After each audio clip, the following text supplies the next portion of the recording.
Paper leak क्यों हो रहे हैं? पेपर लीक करने वालों को पकड़ा क्यों नहीं जा रहा? छात्रों को अपनी जान क्यों देनी पड़ रही है?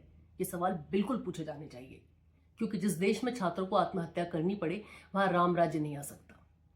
हमारे करंट एजुकेशनल सिस्टम की वजह से आज के युवा छात्र तो अवसाद में है ही। अब सवाल उन बच्चों का है, उन 25 करोड़ बच्चों का है जो फिलहाल स्कूलों में पढ़ रहे हैं। जब वो पढ़कर बाहर निकलेंगे तो उनके लिए हमारी क्या तैयारी है?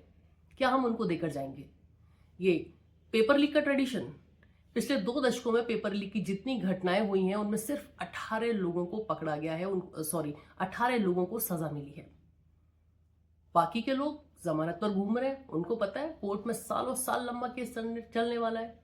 और जो अफसर इसके लिए जिम्मेदार थे उनके साथ आपको पता है क्या हुआ? उनको, जिनको सजा मिली, उनको क्या सजा मिली? सिर्फ ट्रांसफर।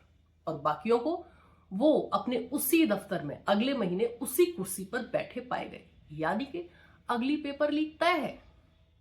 तो पेपर लीक अब इस देश में कोई हादसा नहीं है, ये इंडियन एजुकेशनल सिस्टम की आपको गारंटी है। देश में हर साल 13,000 से ज्यादा छात्र सुसाइड कर रहे हैं। सुसाइड में हर 12वां शख्स एक छात्र है। अब जरा एजुकेशन की एक तस्वीर देखिए। देश का हर दूसरा प्राइवेट इंजीनियरिंग या मेडिकल कॉलेज पॉलिटिशियंस का है।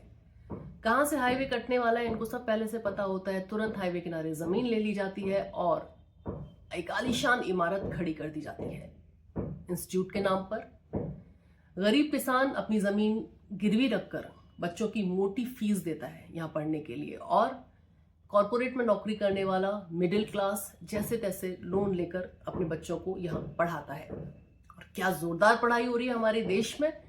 एलिमेंट्री लेवल पर, प्राइमरी लेवल पर बात करें तो तीसरी क्लास के बच्चे, आधे से ज्यादा बच्चे 2 अंकों का जोड़ घटाव नहीं कर पाते हैं।